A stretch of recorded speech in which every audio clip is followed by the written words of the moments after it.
Bienvenue ici sur le circuit des 24 heures du Mans, dans la pit lane, rien que pour nous. Les 24 heures du Mans où se sont illustrés les plus grands pilotes, mais aussi les plus grands constructeurs, notamment Aston Martin qui s'est imposé la dernière fois en 2015, c'était en catégorie GT. Et justement Aston Martin, il en est question aujourd'hui puisque j'ai à côté de moi, vous l'aurez peut-être reconnu, la toute dernière, la DB11. C'est elle qui remplacera la DB9 qui est au catalogue depuis maintenant presque 13 ans. Pour cette DB11, Aston Martin est reparti de zéro, d'une page blanche. Elle est le tout premier modèle du nouveau plan économique d'Aston Martin qui prévoit pas moins de 7 modèles d'ici 2021.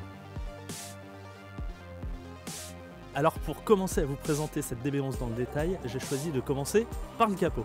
C'est une véritable pièce d'orfèvrerie, une seule pièce d'aluminium qui entoure les phares, c'est vraiment magnifique. Évidemment on retrouve le V12 5 litres de biturbo juste en dessous, on en reparlera après. On continue par l'aérodynamique puisque l'air s'engouffre dans les passages de roues.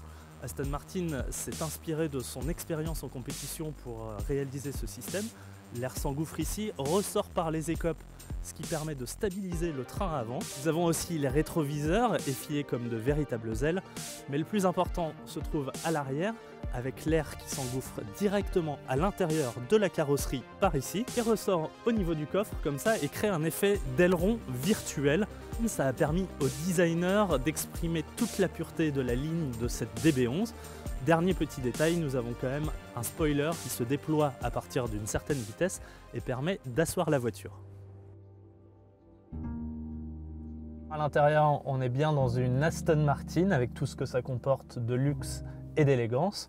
Il y a du cuir absolument partout, jusqu'au ciel de toit d'ailleurs, qui est une spécificité de cette Launch Edition qui comporte à peu près toutes les options qu'on peut avoir sur une DB11. On retrouve un volant avec ce double méplat qui rappelle celui de la 177, des surpiqûres absolument partout, on peut un peu tout choisir. Et puis alors il y a cette toute nouvelle planche de bord, fruit du partenariat avec Daimler et plus précisément Mercedes.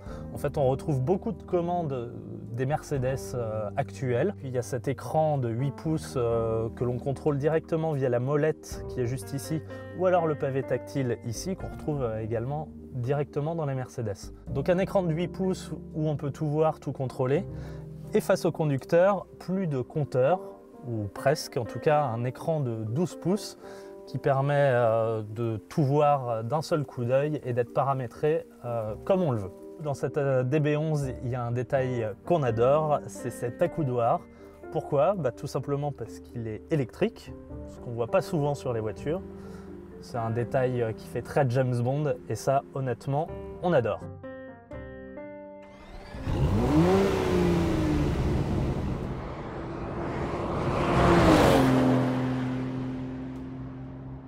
Nous voilà au volant de cette fameuse DB11. Devant nous, un V12 5 litres de biturbo développant pas moins de 608 chevaux et 700 Nm de couple des 1500 tours minute, notamment grâce au turbo. Le moteur est un vrai régal, même en ville, il est très facile à mener, que ce soit dans les embouteillages ou dans les petites rues, c'est vraiment très facile. D'ailleurs, ce qu'il faut savoir, c'est qu'il y a un système de désactivation des cylindres, donc la voiture passe de manière imperceptible de 6 à 12 cylindres quand il n'y a pas besoin de toute la puissance par exemple, ce qui permet évidemment de gagner un petit peu, enfin de perdre en consommation. Sinon Aston Martin a également prévu 3 modes de conduite différents. Le premier c'est le mode GT, c'est le plus simple, c'est le plus facile pour tous les jours.